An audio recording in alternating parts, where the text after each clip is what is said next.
Udahlah, nggak usah nyeret-nyeret Islam ini ke dalam kancah-kancah politik. DNA-nya Islam itu bukan politik. Ketika Islam itu dilekatkan dengan politik, offside sudah. Penistaan agama itu di banyak negara justru dijadikan sebagai palu godam politik. Ini semuanya udah berubah. Ini sudah bukan lagi abad ke-8. Jangan bawa peradaban manusia pada zaman itu ke hari ini. Udah nggak ideal lagi. Kalau memang ingin mendapatkan suara dari kelompok muslim, mari kita bawa kelompok muslim ini dengan pemikiran-pemikiran yang lebih jauh ke depan.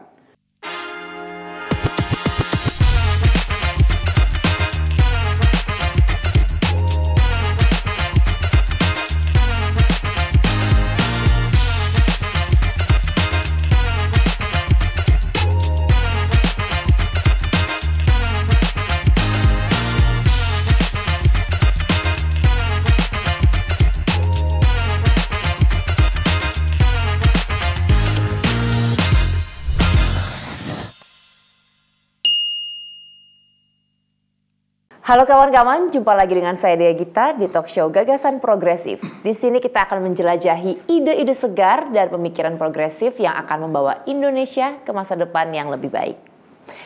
Episode kali ini sudah hadir bersama dengan kita Hamid Basyaib, penulis membongkar pikiran Ganjar. Selamat datang, Bang. Selamat datang, Sehat ya, terima Bang? kasih diundang. Terima kasih sudah datang.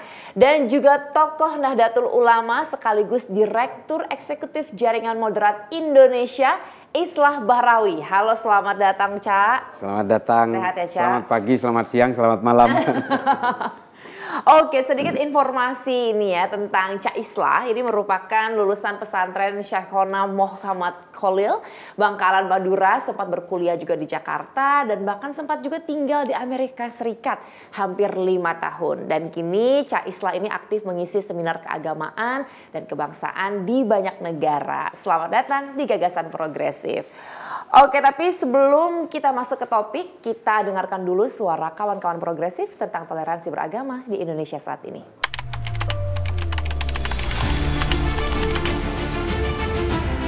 Agama itu nggak bisa dijadiin patokan hanya, pemimpin tuh harus orang Islam aja, pemimpin itu harus orang Kristen aja.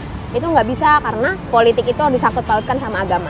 Memang tidak ada salahnya, namun batas-batasan yang harus dihindari itu harus ada gitu. Kalau menurut kita sendiri sih sebenarnya mungkin kalau pakai agama dalam segala hal itu sebenarnya nggak apa-apa gitu, selama itu dijadiin panduan aja gitu. Tapi kalau misalnya sampai dijadiin kendaraan politik, itu jadi suatu hal yang salah gitu, karena kan itu juga maksudnya jadi politik identitas juga ya.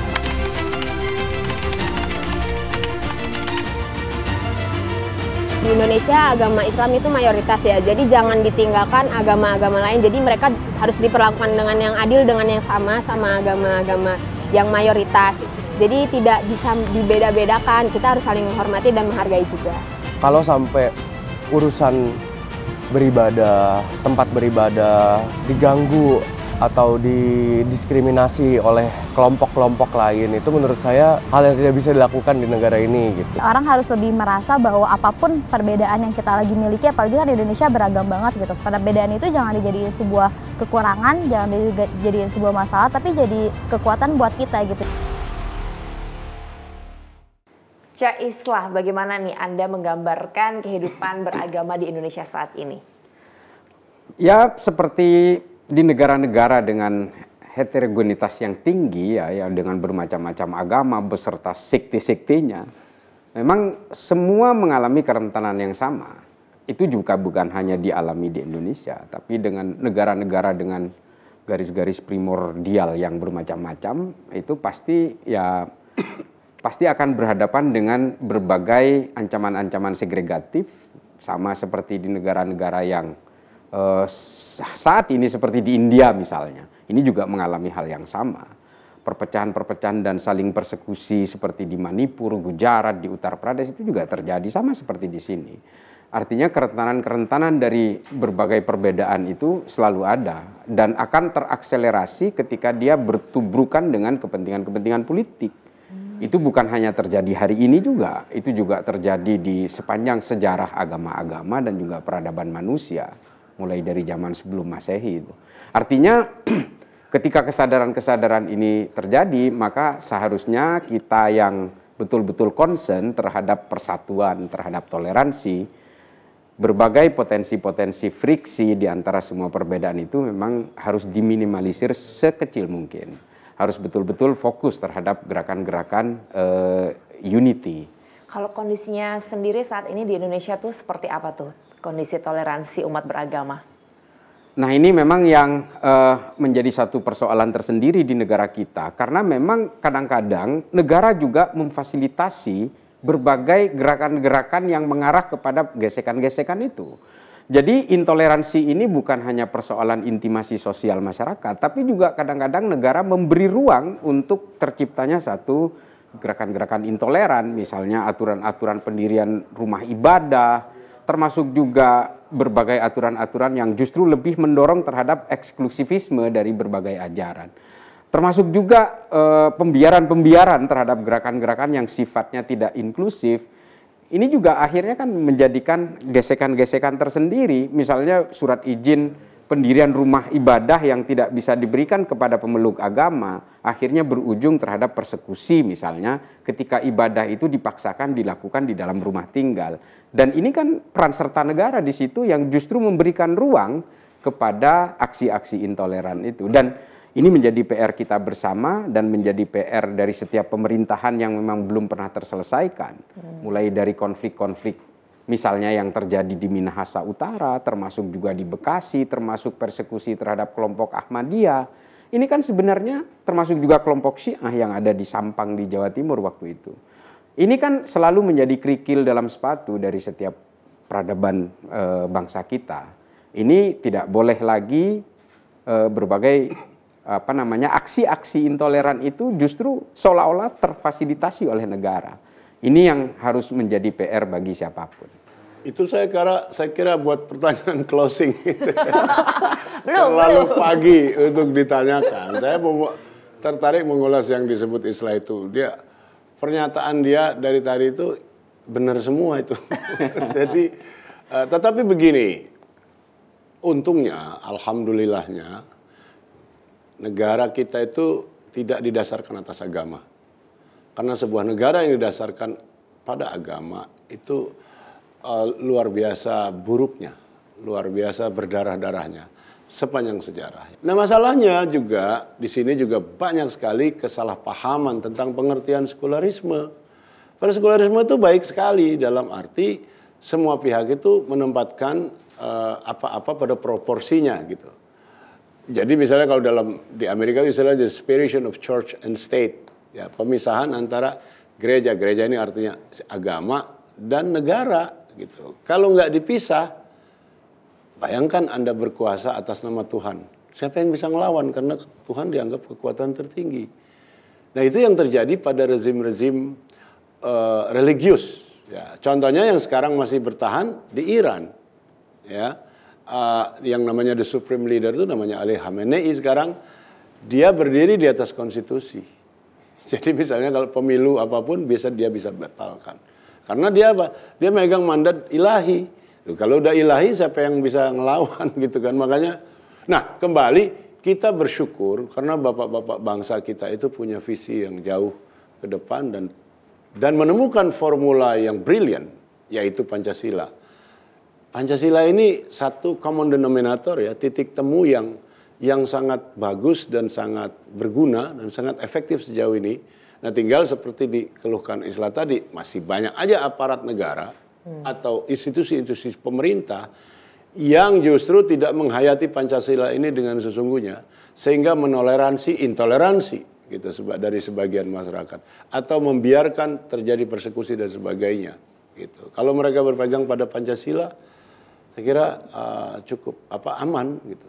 Tapi bagaimana nih Anda memandang beberapa kasus penistaan agama yang telah terjadi di Indonesia, Cak Islah? Sejauh mana nih dampaknya pada kerukunan umat beragama di Indonesia? Ya, saya termasuk mungkin salah satu yang tidak setuju dengan pasal-pasal blasphemy yang ada di undang-undang kita. Blasphemy ya istilahnya ya. Ya, blasphemy itu adalah penistaan agama. Ya. Itu salah satunya saya tidak setuju adanya undang-undang pasal itu ya. Karena memang kecenderungan penistaan agama itu di banyak negara justru dijadikan sebagai palu godam politik, kepentingan-kepentingan politik wabil khusus kepada kelompok mayoritas. Itu juga terjadi. Dan undang-undang penistaan agama ini juga akhirnya menjadi palu godam di India untuk memukul kelompok-kelompok minoritas. Termasuk juga di Manipur kemarin, hampir hukum itu tidak berlaku ketika hampir 400 gereja itu dibakar oleh kelompok mayoritas. Dan juga pemberangusan masjid-masjid seperti di Gujarat, di Goa, di Uttar Pradesh. Itu juga hukum tidak bisa menjangkau mereka. Nah, oleh karena itu penistaan-penistaan agama ini buat saya ya ini akhirnya hanya menjadi satu kekuatan dari kelompok mayoritas untuk menghajar kelompok yang lebih minoritas. Dan ketika kelompok minoritas bersuara karena agamanya diciderai, kadang-kadang juga tidak kuasa. Karena melawan satu tembok besar yang menurut mereka ini adalah kekuatan yang hampir tidak bisa dijangkau untuk keyakinan mereka. Jadi menurut saya yang harus dibangun adalah bukan dengan cara-cara koersif seperti itu. Justru dibangun kesadaran bahwa mencelakai agama dan sebagainya itu bukan lagi persoalan-persoalan yang berakibatkan sanksi, tapi adalah kesadaran-kesadaran bahwa setiap orang pasti memiliki keyakinan bahwa hanya keyakinannya yang paling benar. Itu pasti itu. Tapi kan untuk untuk meyakini bahwa keyakinan itu yang paling benar kan tidak harus menyalahkan keyakinan orang lain. Untuk mengatakan bahwa istri saya paling cantik, saya tidak harus mengatakan istrinya Mas Hamid ini paling jelek gitu kan. Enggak seperti itu. Ya, ini yang kita ini adalah keyakinan secara universal dalam beragama. Seharusnya seperti itu. Nah, ini yang ketika ini diwujudkan dalam bentuk undang-undang sama seperti yang dilakukan di Sudan ya. Sampai tahun 83 Presiden Ja'far Numeiri waktu itu betul-betul memproteksi Islam itu dengan kekuatan senapan gitu ya.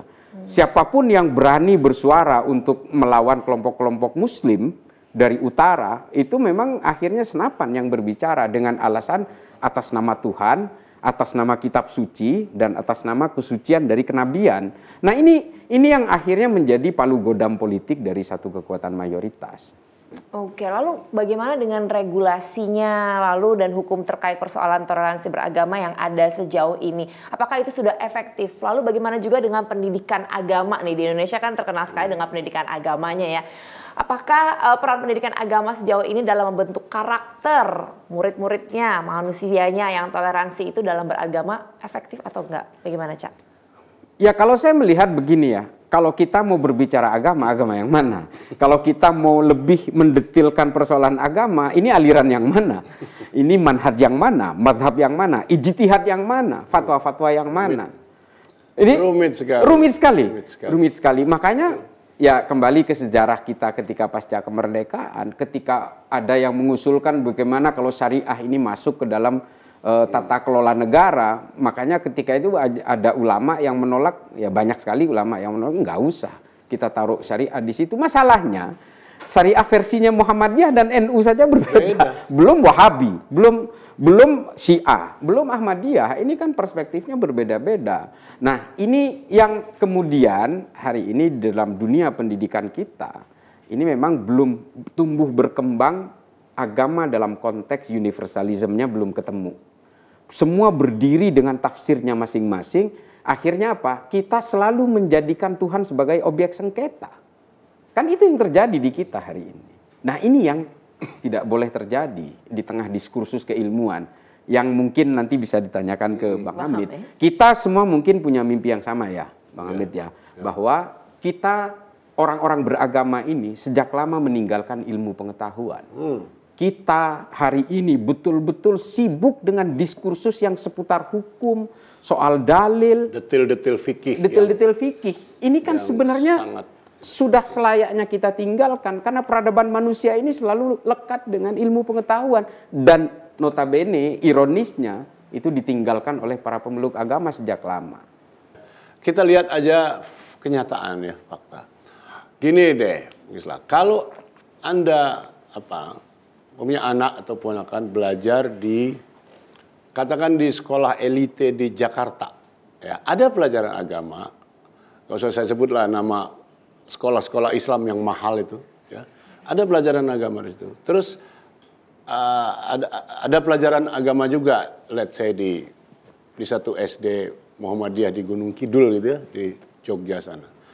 Nah, begitu misalnya soal pelajaran bahasa Inggris atau pelajaran fisika atau pelajaran kimia, ini kan berbeda sekali standarnya ya. Yang diajarin di sekolah-sekolah mahal ini udah tinggi sekali tingkatnya. Dan guru-gurunya biasanya keren-keren, Bung. Gurunya itu doktor juga walaupun SMP SMA ya. Coba Anda begitu agama sama. Ini mestinya jadi pertanyaan nih. Kenapa kalau sudah pelajaran agama semuanya pakai standar yang sangat rendah sekali. Baik di SD di pedalaman, misalnya di Indonesia Timur, sama sekolahan di ibu kota Jakarta. Yang biayanya mahal sekali, uang bulanannya, SPP-nya. Sama, begitu soal agama, sama. Nah, saya nggak tahu dari dulu saya amati ini dan kayak nggak ada jalan keluar. Jadi dengan kata lain yang mau saya bilang adalah coba kualitas pendidikan itu ditingkatkan gitu. Sebagaimana kualitas pendidikan dalam pelajaran bahasa Inggris, pelajaran kimia, geografi dan sebagainya. Kenapa pada pelajaran agama stuck? Di mana aja Anda belajar sama tingkatnya gitu.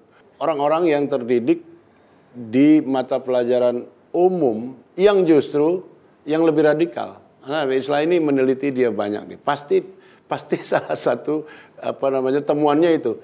Kenapa dari mahasiswa-mahasiswa MIPA misalnya di universitas-universitas banyak yang ke sana.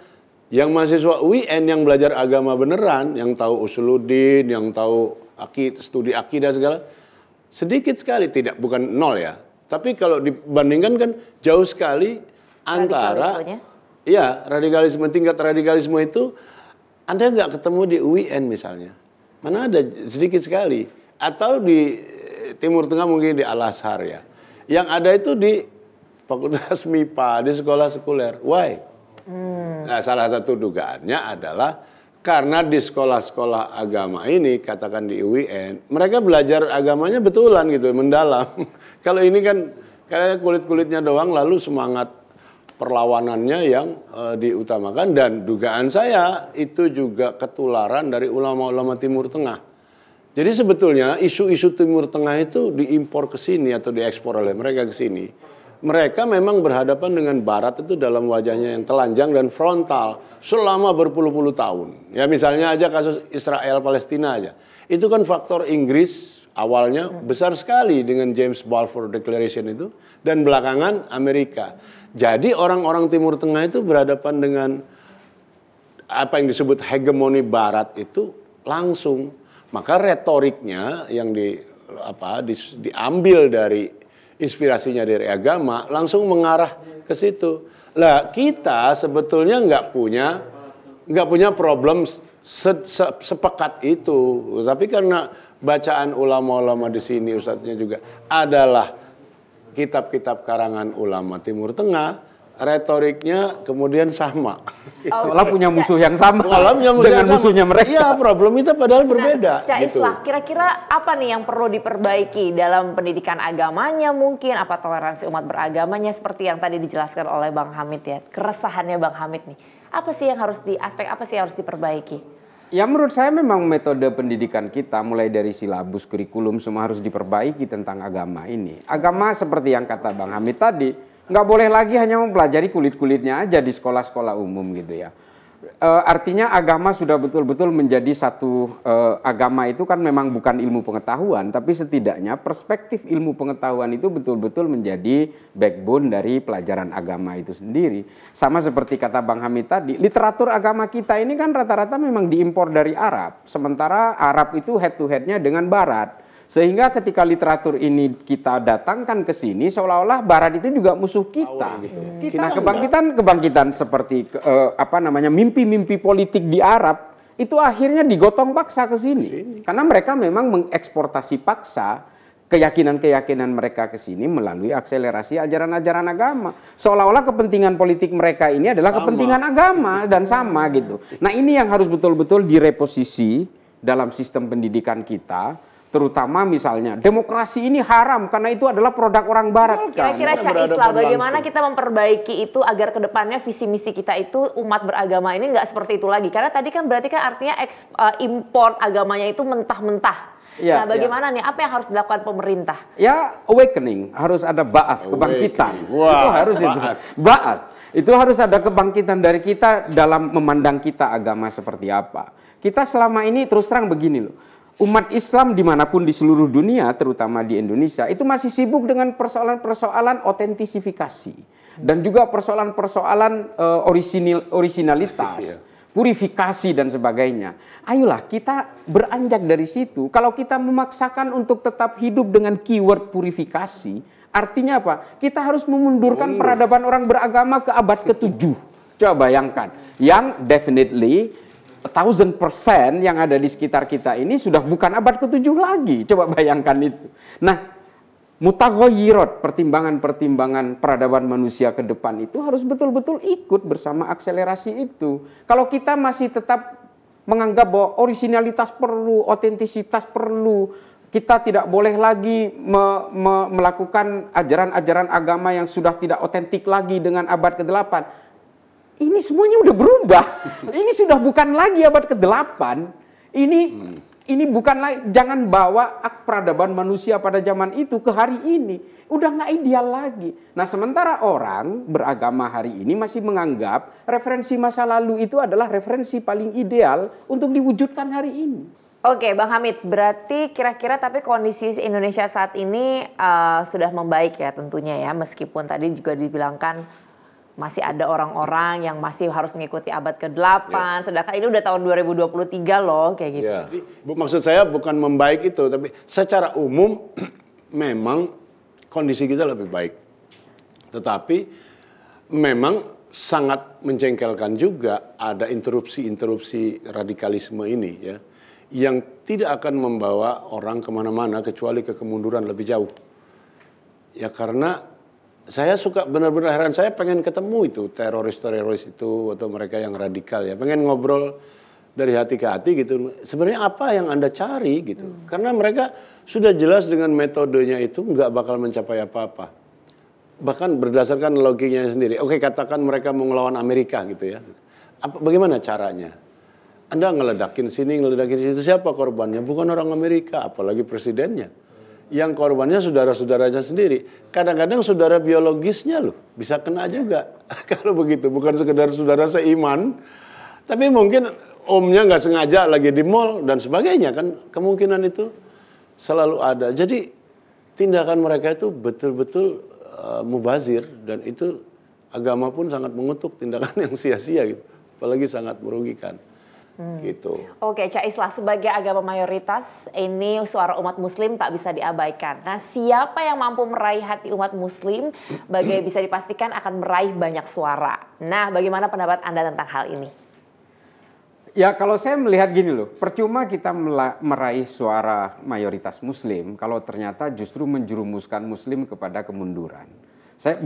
Konteks saya dalam persoalan-persoalan politik dan kelompok mayoritas beragama itu bukan dalam konteks pragmatis. Saya tidak pernah melihat itu. Kalau memang ingin mendapatkan suara dari kelompok muslim, mari kita bawa kelompok muslim ini dengan pemikiran-pemikiran yang lebih jauh ke depan. Jangan kemudian menggunakan kelompok-kelompok muslim ini sebagai kelompok dalam konteks pragmatis hanya untuk kebutuhan politik, tapi justru secara tidak langsung juga memundurkan pemikiran-pemikiran mereka. Makanya saya dari dulu selalu menentang politisi-politisi yang hanya sifatnya pragmatis, tapi justru ikut arus bersama mereka jauh ke kanan sampai kemudian mereka ingin memundurkan peradaban ini. Dalam konteks begini, hanya demi kebutuhan politik, mereka justru fanatisme sepihak mereka, eksklusivitas mereka, justru politisi ikut serta bersama itu. Nah, ini makanya kelompok-kelompok yang melakukan politisasi agama demi kebutuhan-kebutuhan suara elektoral, ini saya sangat tidak setuju. Kalau memang mau menggunakan suara umat, ya silahkan aja bawa umat ini tapi ke arah kemajuan ke depan, berakselerasi dengan peradaban manusia ke depan gitu. Jangan kemudian justru politisinya ikut mundur, ikut arus karena pragmatis, lalu umat ini seolah-olah diberi fasilitas untuk ikut mundur semua. Nah ini saya terus terang kalau mau berbicara tentang kelompok-kelompok Wahabi misalnya. Ini kan kalau kita mau jujur, kelompok-kelompok radikal teror itu ini lebih banyak terkontaminasi oleh ajaran-ajaran eksklusif Wahabi ini. Dan masih ada politisi yang terjun ke dalam tengah mereka hanya untuk pragmatis politik. Ini saya paling anti sebenarnya. Nggak tahu Bang Hamid. Ya itu benar. Jadi gini, menarik sekali, menarik tapi sangat menjengkelkan ya, sangat mengiris. Undang-undang atau perda-perda yang bisa dikategorikan sebagai berbau syariah, ya. Perda umum di sebuah negara nasionalis yang bernuansa syariah. Kan banyak itu sejak reformasi lah, 25 tahun terakhir. Banyak sekali. Anda tahu jumlahnya beribu-ribu. Ya, di satu provinsi nanti bupatinya bikin lagi gitu. Di satu provinsi aja bisa beratus-ratus, ditambah dengan peraturan-peraturan daerah di level kabupaten. Nah sekarang pertanyaannya siapa penguasanya itu? Yang mengecewakan adalah sebagian besar justru dari partai-partai non-agama. Itu yang disebut istilah tadi, yang sekedar hanya untuk membujuk, merayu pemilih muslim umum, justru mereka bertindak sejauh itu. Yang partai-partai agamanya enggak begitu-begitu amat malahan. Gitu. Coba. Begini, suatu negara atau politik itu juga memang bagaimanapun juga tergantung elitnya ya. Nah kita hanya bisa menghimbau, hendaknya kalian, para elit negara itu di berbagai level, cobalah kesadarannya itu harus lebih tinggi daripada rata-rata rakyatnya dong. Anda kan memimpin gitu. Tadi kata Islam, silakan aja Anda rayu itu para pemilih dari Islam kayak dari Buddhis yang silakan saja, tapi dibawa untuk sesuatu yang enlightening gitu, bukan kemunduran. Ini kan yang terjadi sekarang, mereka yang ikut arus selera massa, yang punya pemahaman agama yang dangkal itu. Loh kok dia sebagai pemimpin, dia yang jadi gerbong, bukan jadi lokomotif gitu. Oke, tapi Cak Islah bagaimana nih peran agama dalam keputusan politik? Apakah sejauh mana peran organisasi keagamaan dalam pembangunan sosial kemasyarakatan di Indonesia? Udahlah, nggak usah nyeret-nyeret Islam ini ke dalam kancah-kancah politik. DNA-nya Islam itu bukan politik. Ketika Islam itu dilekatkan dengan politik, offside sudah. Nggak ada politik Islam itu yang berhasil dimanapun di seluruh dunia. Pada akhirnya Islam itu ditaklukkan oleh penakluk berikutnya. Demikian juga keimanannya. Makanya Islam itu harus betul-betul ada DNA dua itu. Hanya akhlak dan rahmat. Di antara itu ada ilmu pengetahuan. Jadi kalau hari ini kita mengatakan, wah Islam harus kuat, bisa menguasai Indonesia, sehingga nanti orang Indonesia bisa diislamkan semua. Nggak usah mimpi deh. Ilusi ya itu. Ilusi. Rasulullah sampai wafat aja orang Kristen dan orang Yahudi masih hidup di Madinah. Sekarang jauh lebih banyak. Jadi memang itu penting disadarin ya saya kira. Pertama kita dalam agama apapun sebagai manusia normal dan kemudian menjadi masyarakat normal, kan logisnya berorientasi pada masa depan, toh. Bukan ke masa lalu. Kan yang terjadi kebanyakan kaum orang-orang beragama ini di semua agama saya kira ya, berorientasi ke masa lalu gitu. Bahkan misalnya Yahudi ya, Israel itu lucu sekali sebetulnya. Seperti disindir oleh Yuval Noah Harari, dia orang Israel, Yahudi, yang dia bilang dari semua klaim masa lalu itu nggak ada yang menang lawan Yahudi. Gitu. Orang Yahudi ini mengklaimnya sampai jauh sekali bahwa dasar negaranya itu sudah ditetapkan di kitab suci 2500 tahun yang lalu. Gitu. Kalau agama lain kan paling 300 tahun lalu, itu guyonannya si Harari. Tapi memang benar secara umum itu terjadi pada penganut semua agama. Kok mengorientasikan hidupnya ke masa lalu, bukan ke masa depan. Dan masa depan harus dibimbing oleh sains, mau tidak mau gitu.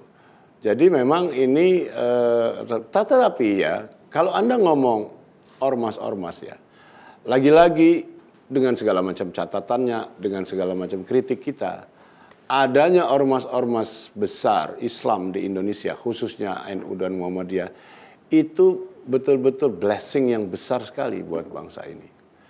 Mereka lah yang disebut civil society. Mereka lah yang sebetulnya menjadi cushion, social cushion atau mediator Di negara-negara lain, di Sudan bahkan di Malaysia ya, kalau negara konflik dengan masyarakatnya itu langsung.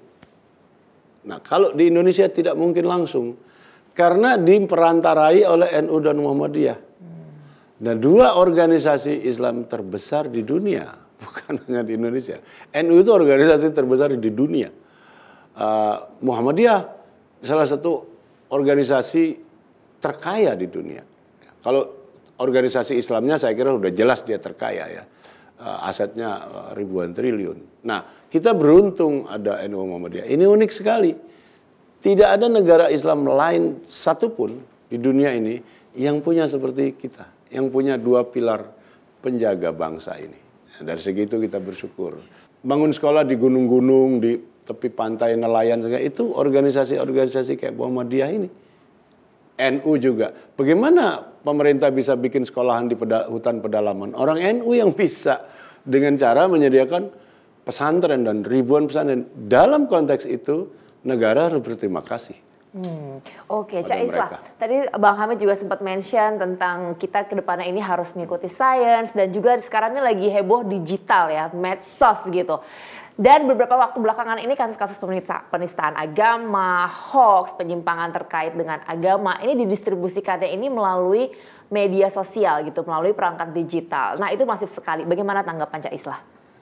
Itu kembali ke Harari itu. Ke manusia masa depan. Jadi memang nanti kalau kita berbicara tentang 5.0, 6.0 dan seterusnya tentang dunia digital itu, memang nanti ada sedimentasi layer-layer manusia. Nah, manusia ini nanti akan beragam. Orang-orang yang yang menguasai algoritma dunia digital dan yang menjadi korbannya. Nah, orang-orang yang menjadi korban ini menjadi kasta terendah di dalam peradaban useless manusia. Society Iya, useless society. Dan ya kalau kita berbicara tentang keilmuan masa lalu, ini adalah kelompok-kelompok pesimistik yang merasa nantinya mereka sendiri akan menyesal kenapa sih gue dilahirin gitu. Nah, ini akan menciptakan sedimentasi layer-layer manusia seperti itu. Nah, orang-orang yang menyebarkan hoax lewat media sosial, yang mengagitasi lewat media sosial, melakukan penipuan-penipuan kepada manusia lain di media sosial dan sebagainya. Ini adalah kasta yang paling terendah karena mereka betul-betul hanya dikendalikan oleh orang-orang yang memiliki, yang menguasai algoritma digital dalam dunia media sosial. Ini Harari sudah mengungkapkan itu bahwa nanti manusia itu justru ini kelompok yang paling banyak. Kelompok yang paling banyak itu adalah sampah-sampah digital ini. Dan kita orang Indonesia secara umum ya jangan sampai menjadi sampah digital ini. Kita harus betul-betul menjadi pemain. Makanya kalau ingin menjadi pemain ya mari kita bermedia sosial yang sehat dengan segala implikasinya. Media sosial hari ini ya kita mulai dari Cambridge Analytics. Kemudian sekarang ini ada TikTok yang bisa menjadikan Bongbong Marcos dan Anwar Ibrahim konon sukses di dunia politik itu hanya lewat algoritma TikTok. Nah, ini memang menjadi satu fenomena baru yang kita tidak cukup berbicara tentang bijak bermedia sosial dan sebagainya karena mereka berjalan dengan algoritmanya sendiri. Nah, ini harus kita cetak lewat ilmu pengetahuan. Jangan dengan bermodal halal haram. Tapi banyak juga pemuka-pemuka agama ini faktanya ya, banyak juga pemuka-pemuka agama menggunakan media sosial justru untuk saling menyerang satu sama lain. Itu kan terjadi hipokrisi yang berlapis-lapis tuh. Karena mereka ustadz yang sama, ulama yang sama, hampir seluruh retorik ceramahnya atau tausiahnya itu negatif terhadap sains, negatif terhadap teknologi. Kan nada umumnya begitu. Kira-kira nih apa yang harus dilakukan oleh pemerintah dan juga pemuka agama bahkan masyarakatnya gitu ya? Gini, saya rasa pemerintah itu kita sebagai masyarakat jangan terlalu gampang bersandar pada pemerintah deh gitu. Kita harus jadi masyarakat yang pelan-pelan menjadi terus dewasa.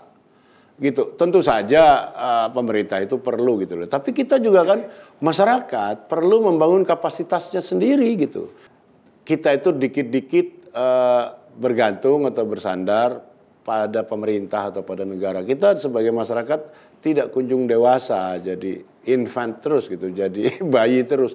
Janganlah gitu. Tapi gimana nih Cak Islah agar masyarakat ini pasti tentunya masyarakat itu kan mudah tergiring mungkin ya kan, mudah mengikuti siapa nih pemimpinnya agar mereka tuh tidak riuh, tidak risuh gitu, tidak rusuh di dalam dunia maya ini. Kalau saya ya sama seperti Bang Hamid tadi sih. Kita itu selama ini kan kepala kita masing-masing itu kan dijajah oleh pemerintah. Selama ini kan begitu. Kita ini kan sebenarnya secara fisik kita ini ada, tapi sebenarnya otak kita ini kan dikuasai betul oleh pemerintah. Tapi dalam konteks ini, ya ini kembali ke soal pilpres ya.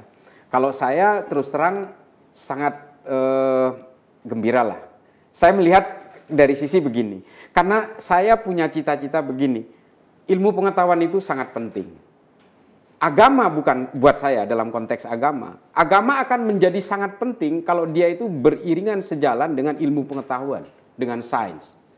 Kalau agama tidak bisa ikut serta dalam dunia ilmu pengetahuan atau sains, agama akan ketinggalan. Itu akan ditinggalkan oleh siapapun. Hari ini misalnya nih, pemikiran Stephen Hawking tentang Big Bang Theory, nggak ada ulama yang bisa ngelawan tuh. Pemikiran Richard Dawkins tentang teori-teori ilmu saraf di dalam tubuh manusia, atau pemikiran Harris, Hitchens dan sebagainya, nggak ada ulama yang bisa ngelawan. Nah, di sini dengan adanya Pak Mahfud sebagai pasangan Mas Ganjar, karena Pak Mahfud itu betul-betul berbasis knowledge, berbasis ilmu pengetahuan. Pak Mahfud juga tidak punya partai, tidak punya kekuatan politik apapun. Yang menggiring dia ke dalam dunia politik itu adalah kemampuan ilmu pengetahuannya. Nah, saya berharap banyak dari sini. Benar nggak? Iya, betul. Kalau kita berharap banyak bahwa nanti orang-orang seperti Pak Mahfud berduet dengan Mas Ganjar, ini akan membawa pola pikir baru terhadap masyarakat di Indonesia, bahwa kita harus betul-betul bisa mandiri, betul-betul berbasis ilmu pengetahuan, dan kita benar-benar tidak menjadi layer terakhir yang selalu trajektorinya diatur orang lain, baik oleh pemerintah atau dari geopolitik, geoekonomi global. Kita betul-betul harus bisa mandiri. Coba bayangkan, India hari ini. India ini kan konon negara paling demokratis di antara negara. Dia demokrasi terbesar di dunia. Di dunia. Dan ekonominya tumbuh, kontraksinya luar biasa misalnya. Tapi kalau kita ke sana sebenarnya, betapa kesenjangan itu luar biasa. Karena mereka itu masih betul-betul bersandar terhadap government policy. Orang-orang di sana itu betul-betul kalau mereka itu ingin mandiri, betul-betul tidak terikat dengan pemerintah, dia harus overseas, dia harus pergi ke Amerika kerja di Silicon Valley, dia harus kerja di Eropa menjadi programming di sana dan sebagainya. Nah, ini yang tidak boleh terjadi di Indonesia. Orang-orang Indonesia betul-betul tidak boleh dikendalikan oleh orang lain dalam konteks kehidupan ekonomi maupun politik. Oke, Cak Islah, ini pertanyaan terakhir. Ini pemimpin bangsa seperti apa yang nantinya diharapkan dapat menyelenggarakan pemerintahan yang mampu menjaga iklim umat beragama di Indonesia tetap sejuk dan juga rukun? Bukan karena saya belakangan ini mendukung Ganjar Mahfud, bukan karena itu. Tapi dua orang ini adalah menurut saya yang visi ke depannya itu jauh lebih bagus dibanding yang lain. Saya jujur saja. Dan pikiran dia ke depan dan orang-orang yang berada di belakangnya buat saya itu lebih menjanjikan. Satu, sejak Mas Ganjar jadi gubernur misalnya, ya, dia sudah betul-betul melakukan perlawanan kepada kelompok-kelompok eksklusif dan dia melakukan tindakan-tindakan yang sangat konkret dilakukan di Jawa Tengah ketika ada orang yang ingin misalnya yang dia makan gaji Pancasila tapi dia mengharamkan Pancasila, dia pecat misalnya, karena memang ini adalah konsensus bangsa. Harus kita akui asobiahnya Indonesia itu, piagam Madinahnya Indonesia itu adalah Pancasila itu. Dan ketika ada orang yang berusaha melawan dan mengkhianati Pancasila, itu menurut Ibnu Khaldun, itulah kelompok-kelompok Khawarij. Kata Ibnu Khaldun, lihat itu negara Maghrib, ini dalam Al-Muqaddimah ya. Lihatlah negara Maghrib itu. Dia tidak akan pernah bisa menjadi satu negara karena kelompok Khawarij terus yang berusaha mengkhianati kesepakatan bersamanya. Dan itu terjadi sampai sekarang di Mali, kelompok-kelompok pemberontak di Sub-Sahara, Sahel, Niger, Burkina Faso itu kan termasuk Libya ya. Termasuk Libya juga yang nggak pernah berdiri karena masyarakatnya tidak pernah bersepakat ke dalam satu kesepakatan. Nah, Mas Ganjar sudah pernah melakukan itu di Jawa Tengah. Yang kedua, Pak Mahfud, udahlah kita nggak perlu no doubt gitu ya. Pak Mahfud selama ini ya dengan berbagai tinjauan-tinjauan misakon, wolidon dan sebagainya, buat saya ya kebangsaannya luar biasa dan beliau keislamannya juga luar biasa, inklusivitasnya luar biasa, toleransinya luar biasa dan Nahdien, nah itu bukan karena persoalan Nahdiennya tapi ya kita bisa menggaransi kalau orang-orang seperti Pak Mahfud dan kelompok-kelompok Nahdien yang punya pikiran ke depan pasti dia punya visi yang lebih jelas inklusif ya.